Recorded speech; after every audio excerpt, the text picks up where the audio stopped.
Tänane evangeelium viib meid ühe küsimuse juurde, mis ikka on olnud, et kas usklikud on kuidagi paremad kui ilmainimesed või kuidas me peaksime üldse ilmalike inimestega või paganatega suhtlema. Kui tänane psalm ütles, et kiitke Issandat kõik paganad, ülistage teda kõik rahvavõimud, siis see, mis me nüüd kuuleme, puudutab just seda teemat. Ja see on Luuke evangeeliumi 7. peatükk, 1-10. salm. Ja tuletan meelde, et see on kohe pärast mäejutlust Luuke evangeeliumi järgi, pärast neid sõnu, kus Jeesus ütleb, et oma pildi toob 2 maja ehitajast. Üks, kes ehitas kaljule, teine, kes ehitas liivale. Ja Luuka 7. peatükk 1-10. Kui Jeesus oli lõpetanud kõik oma kõned teda kuulavale rahvale, tuli ta Kapernauma. Aga ühe väeülema teener, kellest ta isand lugu pidas, oli haige ja suremas. Kui väeülem sai kuulda Jeesusest, läkitas ta juutide vanemad tema juurde ja palus teda, et ta tuleks ja teeks terveks tema teenri. Nad tulid Jeesuse juurde ja palusid teda tungivalt. Ta on tõesti seda väärt, et sa teda aitaksid, sest ta armastab meie rahvast, ta on ehitanud meile ka sünagoogi.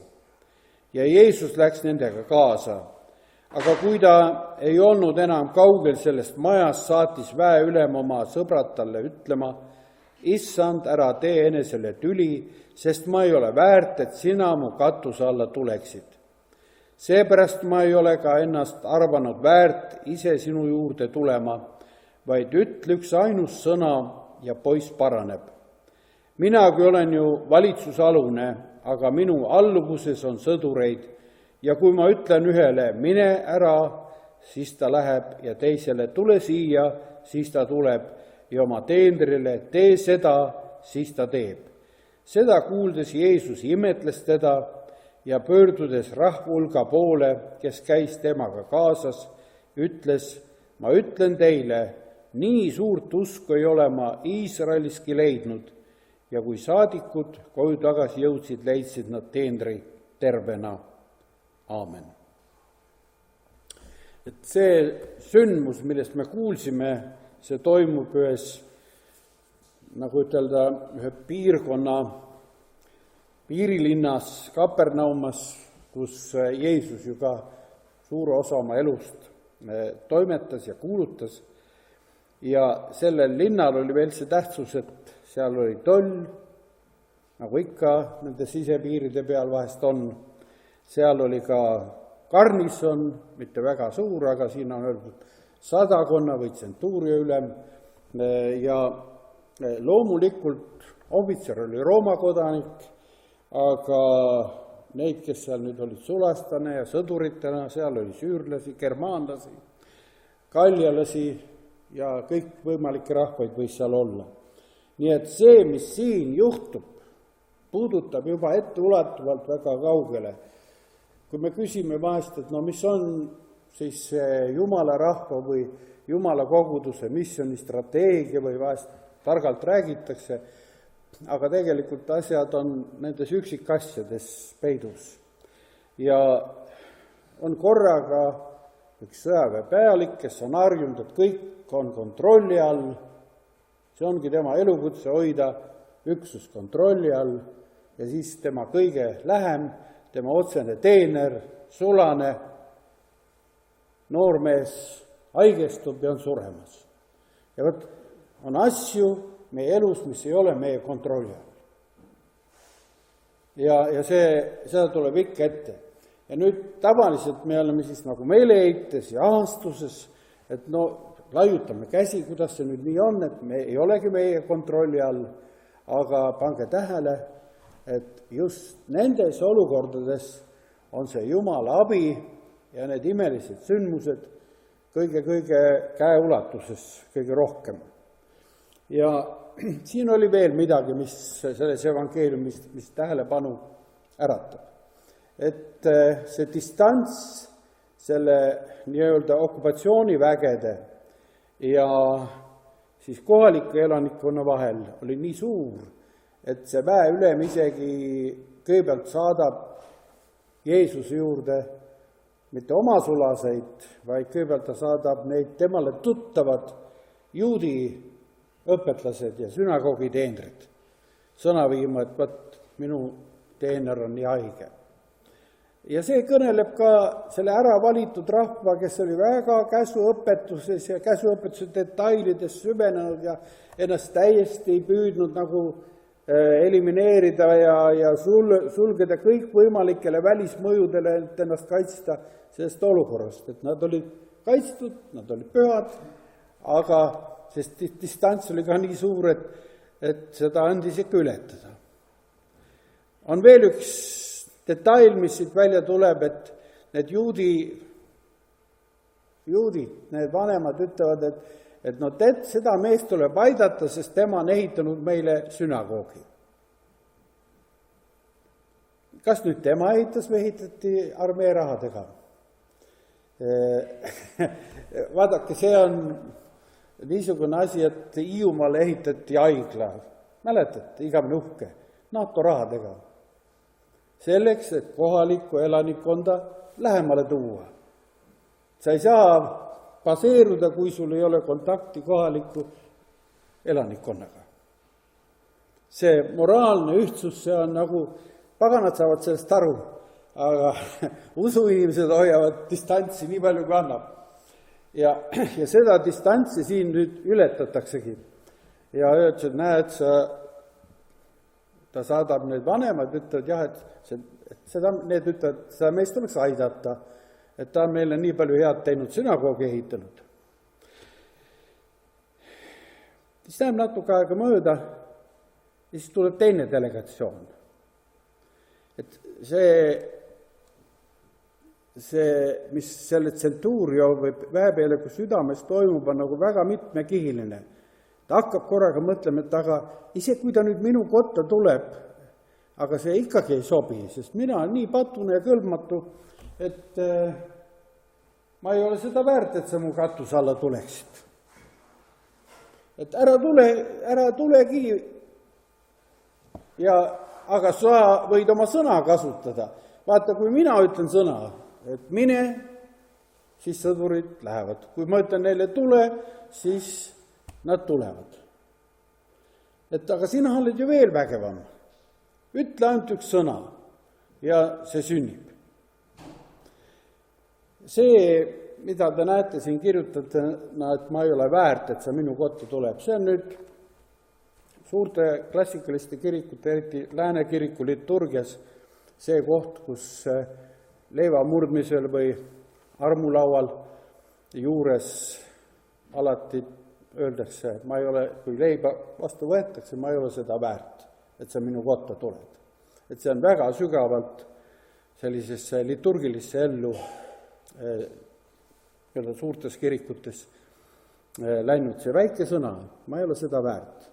Eks see ole märk sellisest meeleparandusest ka, et kui me hakkame juba mõtlema, et Jumal tuleb meie ellu ja me hakkame oma elu peale mõtlema tõepoolest, et seda soga on nii palju meie elus, et kas Jumal üldse on, kas mina olen väärt ja kuidas ta tuleb? Kuidas Jeesus tuleb, kes on nii püha, kuidas ta minu ellu tuleb? Mis sest elust siis üldse saab või mismoodi? Ettekujutlematu.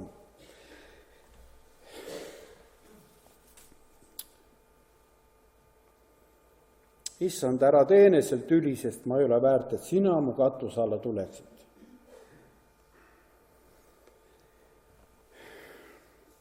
Ja me näeme hiljem, et Korneliuse kojas, kes on ka ju väepealik, apostel Peetrus läheb sinna ja ta ütleb sõnadega, aga Jumal on mulle selgeks teinud, et ühtegi inimest ei tohi nimetada halvaks ega rüvedaks, seepärast ma olengi sõna lausumata tulnud, kui mind kutsuti. Et Peetrus on eriilmutus ja ta juba ületab seda barjääri kohe üsna võimsalt. Aga see ei olnud nii uudne, sest kui Saalomon oli templi üles ehitanud ja Saalomon palvetas, siis siis on seal üks selline koht selles palves, kus ta ütleb: kuule sina taevast oma asupaigast ja tee kõike, mille pärast võõras sinu poole hüüab, et kõik maarahvad õpiksid tundma sinu nime ja kardaksid sind. See on pikk tekst, Esimese kuningate 8. peatükis võite kodus seda lugeda põhjalikult ja seda teksti me loeme uute kirikute palvelate sissepühitsemisel. Ja see algab selle mõttega, et ma olen nüüd ehitanud, Jumal, sulle küll selle koja, aga sa oled nii suur, et sa ei mahu siia sisse ära. Sa oled nii võimas ja suur. Ja siis tuleb seal palju olukordi ja siis on öeldud, et võõras, kes tuleb, see lase sisse ja kõik palved, mida ta palub, neid kuuldakse. See teema, omade ja võõraste teema, see on niivõrd üllatav teema, et vaadake, ega see palvema üks ei ole ju ka siin, tundub, et nii lihtne tuleb tänavalt sisse, aga paljudele inimestele ka siin ümbruskonnas on see lävepakk nii kõrge, et nad kunagi sisse ei tule. Ja nii tundub, et seal mingid erilised inimesed, ükskõik heas või halvas mõttes käivad koos. Et no kuidagi ei tule sisse. Ja teate, siis see maailm on kuidagi, no minu meelest on see jabur, aga võtke, kuidas tahate.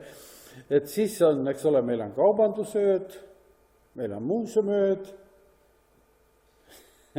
ja meil on nüüd kirikutöö ja meil on juba sildid üleval, seda panite tähele, et meil on ka kirikutööl on palvemaja avatud kella 8 õhtul kuni kella, 12.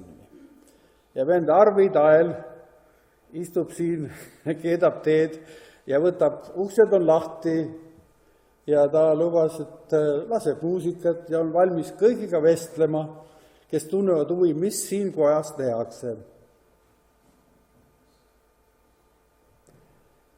Ja nüüd, eks me küsime, et miks inimesed ei taha päeva ajal tulla? Et miks on vaja panna see plakat üles ja kuulutada välja, see läheb lehes ja me üle jõe siin naaberkirik on veel eriti uhke programmi, kõik muusika ja kõik, mis nad seal teevad, välja mõelnud, no neil on ka parem koht seal ja nagu suurem ja tähtsam kirik ka. Aga no me ikkagi lülitusime asjasse, sest nii Tartu linnas, kus on nüüd praktiseeritud ka Tallinnas, läbi mitme aasta on üllatav, et inimesed, kes muidu ei tule kirikusse, korraga jalutavad perekondadega sisse ja küsivad, mis siin tehakse, mis ruumid siin on, mille jaoks, kelle jaoks. Nii, vaat need on need barjäärid.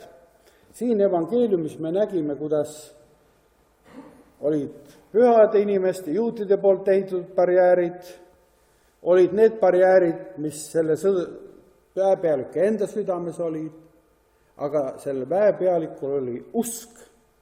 Ja see usk aitas tal neid barjääre ületada. Ja nii nagu ta oli harjunud oma elus, et tema käsku täidetakse, ta uskus ka, et kui Jeesus ütleb, siis saab see sulane terveks. Ja vaata imet, kui saadikud läksid tagasi, leidsidki selle sulase tervena. Järelikult Jeesus oli ütelnud selle tervendava sõna. Kui tulevad niisugused ootamatud olukorrad meie ellu, mida me ei ole osanud planeerida, siis arvestage seda, et alati seal on mingi Jumala plaan ka. Et see võib olla tüli selles asjas. Möödunud nädalal helistati mulle, ma olin just koolis konsultatsiooni andmas, teisipäeval on eksam, mida ma vastu võtan, ja konsultatsiooni ajal keegi helistab. No mis on kiire aeg, ma võtan telefoni ikkagi vastu, et keegi naine helistab, et kas te ei saaks, meil on siin urnimatus tulemas, et keegi tuttav soovitas teid. urnimatus Tori kalmistul. Ja ma teadsin, et mul see päev on üldiselt kinni, et mind oli juba, siin on sama kirikutöö päev ja päeval on piirkonna vanemad siin Strandhotellis koos ja meie liidu piirkondade vanemad ja õhtul on siin veel ja tegemist on. Aga selle käigus nagu püha vaim ütles, et vaat sellest võtta kinni. Et mine. Ja ma ütlesin, et helistage mulle hiljem ja lepime kokku täpsemalt, aga et ma tulen. Ma ei tea, mis sinu elus lähiajal tuleb, sellised erakordsed olukorrad. Aga kuule, kuidas vaim sind juhib. Ja küll ta annab sulle ka õiged sõnad. Ja mul oli hea meel, kui Mark ütles, et oli võimalusi Kaitseväes tunnistada. No, suurepärane. Kus siis veel? Meie töökohtades on võimalusi. Siial on. Me ületame neid barjääre, me liigume edasi, aga Jumal teeb oma tööd. Nii et olge õnnistatud.